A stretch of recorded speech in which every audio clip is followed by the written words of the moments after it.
4절, 7절까지 한 목소리로 같이 읽겠습니다. 시작. 그 시내의 무리가 나뉘어 유대인을 따르는 자도 있고 두 서도를 따르는 자도 있는지라.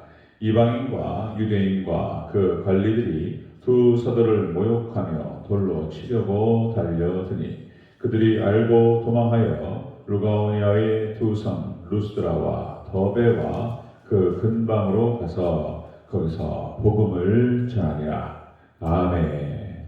인사하겠습니다. 모든 예수님, 예수님의 은혜가 평강이 넘치시기를 축원합니다. 아멘. 함께 읽으신 사도행전 14장 4절 6절 오늘 본문을 토대로 세 번째 시간, 이고니온 사역 때 있었던 일 세 번째 시간 3이라고 선택했습니다. 그냥 이고니온 사역 때 있었던 일이라는 제목으로 말씀드리도록 하겠습니다. 바울과 바나바가 이고니온에서 사역하는 모습이 쭉 진행되고 있는데요. 우리가 앞에서 살펴봤던 것들 다시 한번 생각하면 회당에서 강력하게 말씀을 증거하고 복음을 선포했습니다. 그랬더니 허다한 무리가 믿었다, 이렇게 기록되고 있고요. 자, 그 다음으로 와서 마귀에게 속한 자들이 바울과 바나바의 사역을 방해하는 것을 또 볼 수가 있습니다. 이쯤 되면 이제 우리가 이것도 원리로 우리가 알아야 됩니다. 복음이 선포되고 하나님 말씀이 증거되고 성령께서 역사하시고 생명이 살아나는 곳에 반드시 이 마가 껴요. 이 놀라운 은혜의 역사들이 있는데 사단이 방해하는 역사가 있습니다.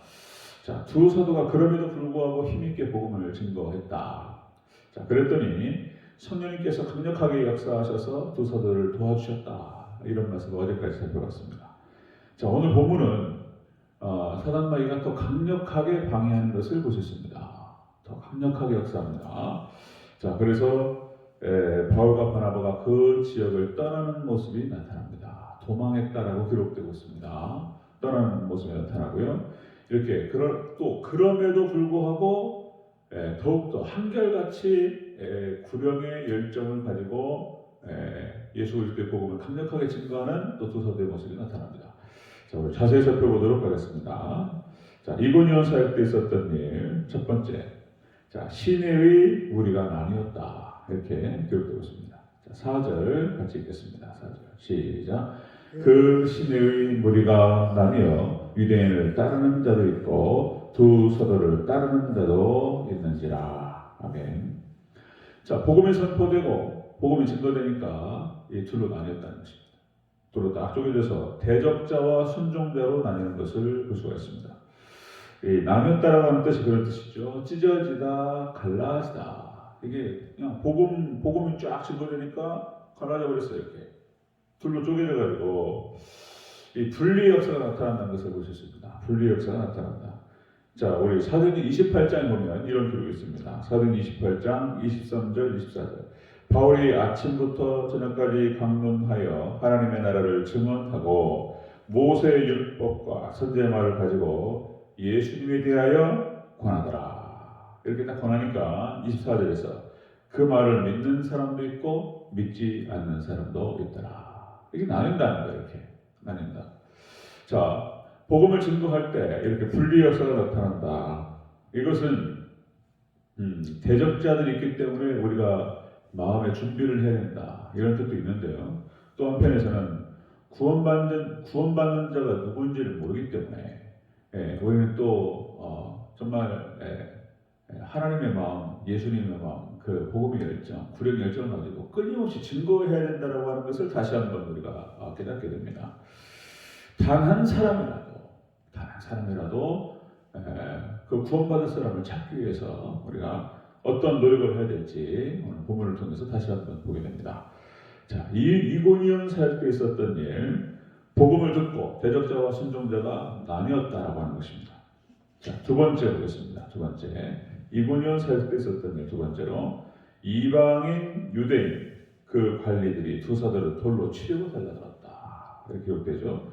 5절을 좀 한번 읽겠습니다. 5절 시작. 이방인과 유대인과 그 관리들이 두 사도를 모욕하며 돌로 치려고 달려드니. 아멘. 자, 마귀에게 속한 자들이 이렇게 두 사도를 박해하는 것을 볼 수가 있습니다. 무섭죠. 적당히 말로 대적하고 방해하고 이 정도가 아니었습니다. 지금 달려들었다라고 하는 뜻이 습격하다는 뜻입니다. 습격하고 이게 이제 습격하게 달려드는 것입니다. 자, 바울의 일행을 치고자 바울뿐만 아니라 바울의 선교단을 갖다가 공격하는 것을 볼 수 있습니다. 자, 달라들었다는 거예요. 자, 사도행 23장에 이런 기록이 있습니다. 자, 날이 새매 유대인들이 당을 지어 맹세하되 바울이 죽기 전에는 먹지도 아니하고 마시지도 아니하겠다고 이같이 동맹한 자가 40여 명이 있었더라. 여기도 40명이에요. 여기도 숫자가 참 하여튼 이것도 신기해요. 그러니까 바울을 죽이겠다 이렇게 맹세한 사람들. 자, 바울이 죽기 전에는 먹지도 않고 마시지도 않겠다. 뭐 이런 사람들이 40명이 모여가지고 죽여버리겠다 이런 거예요. 이게 무섭죠. 이렇게 해서 유대인들의 박해 모습은 무섭게 정하고 달려드는 그런 모습을 볼 수가 있습니다. 동맹을 맺어가지고 철저히 이 모습이 마귀의 모습을 볼 수 있습니다. 물론 우리가 이제 범죄 심리학에서 보면은 그렇습니다. 범죄 심리학, 범죄를 저지를 때 강도질을 해도요 자기 합리화를 합니다. 자기 합리화. 이것이 강도질이고 이것이 나쁜 짓이고 자기 죽을 짓이다 이렇게 생각하고 하는 사람이 별로 없다는 거예요. 자기 나름대로 다 합리화를 해요. 이 돈은 내가 더 필요한 거야. 그러니까 이제 세상이 나를 이렇게 만들었잖아. 뭐라든지 핑계를 댄다든지 아니면 합리화시킵니다. 모파상의 어떤 그 단편 소설에 나오는 이제 주인공이 그 전당포를 하는 그 할머니를 죽이는 과정에서 그렇게 하죠. 합리화시키는 거예요. 이 돈은 나에게 더 필요하다. 이 할머니는 지금 금방 바로 돌아가실 분인데 무슨 돈이 이렇게 필요한가? 그리고 이건 내가 잠깐 쓰는 것이다. 이렇게 하면서 이제 들어가는 거예요. 그리고 그 과정에서 죽이게 되는 거예요. 그러니까 이 유대인들도 마찬가지입니다. 어떤 합리화를 했을지는 모르지만은 사도 바울도 그랬습니다. 사도 바울도 처음에 교회에 핍박자로 있었을 때에 예수를 믿는 이단이라고 생각했다는 거예요. 이단이고 싹 잡아 죽여야 된다. 이렇게 생각하고 들어왔다는 거죠. 그런데 예수님을 다메섹 도상에서 만나면서 팡 깨지면서 잘못했다. 이게 아니다라고 깨달았다는 거잖아요. 이 유대인들도 마찬가지입니다. 이 정도로 나올 때는 이유가 있어요. 이유가 있고, 근데 어떠한 이유를 알지라도 어쨌든 교회를 향해서 예수님을 향해서 돌을 들었다고 하는 것은 사단에게 사로잡혀 있다는 것을 의미하고 있습니다.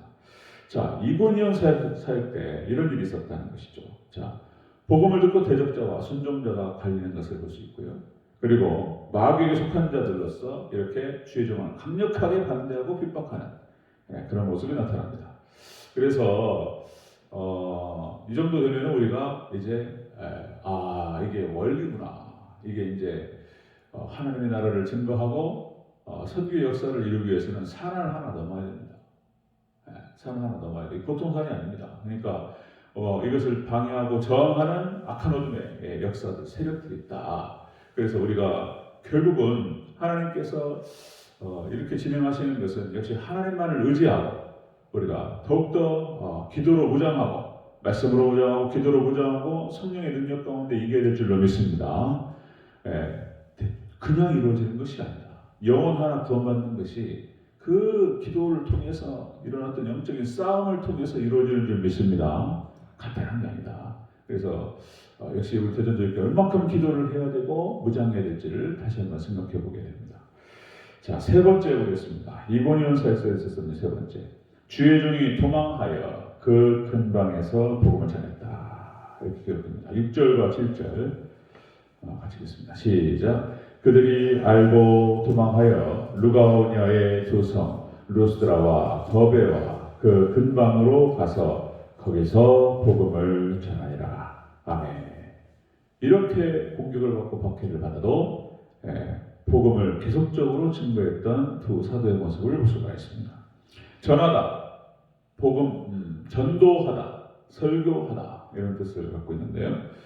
자, 사도 바울의 1차, 2차, 3차 이 전도 여행들을 쭉 보면은 단 한 번도 쉬웠던 적이 없었습니다. 항상 어려웠고 고난이 따라왔습니다. 데살로니가서 2장 2절에 보니까 너희는 이와 같이 너희가 아는 바와 같이 우리가 빌립보에서 고난과 능욕을 당하였으나 우리 하나님을 힘입어 많은 싸움 중에 하나님의 복음을 너에게 전하였노라. 이 산을 넘고 물 건너가지고 이 영적 싸움을 통과해서 그 한 영혼을 건졌다라고 하는 것입니다. 자, 한결같이 힘써서 그 영혼을 위해서 애쓰는 그런 사도 바울의 모습을 볼 수 있습니다.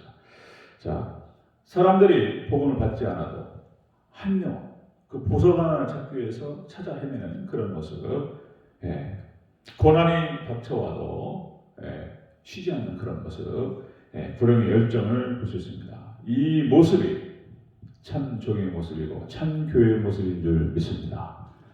우리 대전제일교회도 정말 기도함을 통해서 이와 같은 적당히 좀 일하고 이 정도 수준이 아닙니다. 강력하게 저항하는 또 방해하는 사단의 모습들, 사단의 역사들을 가르고 뚫고 들어가서 그 한 영혼을 건져내는 것입니다. 자, 정리하면요, 이고니온 사역 때 있었던 일, 여기 복음을 듣고 대적자와 순종자가 갈리고, 그리고 마귀에게 속한 자들이 강력하게 방해하고 정하고, 그럼에도 불구하고 이 박해를 받아도 잠깐 그 지역에서 떠나서 도망했는데 마음이 지칠만 내일 정도 되면 너무 힘들고 마음이 지치고 쉬고 싶고, 그런데 하나님께서 주시는 그 성령의 감동과 능력 가운데에서 한 영혼을 구원하기 위해서 두 사도가 몸부림치고 힘쓰는 모습을 보게 됩니다. 우리 대전제일교회도 말씀과 성령으로 보장하고 예수님의 생명, 구령의 열정으로 보장하면서 그 한 영혼을 건지기 위해서 애쓰고 힘써 나아가는 그런 복된 교회가 될 수 있기를 주님으로 축원합니다. 그렇게 될 때 하나님께서 우리 교회를 저희를 쓰실 줄 믿습니다. 아멘. 그런 은혜가 있기를 다시 한번 축원드립니다. 아멘. 기도하겠습니다.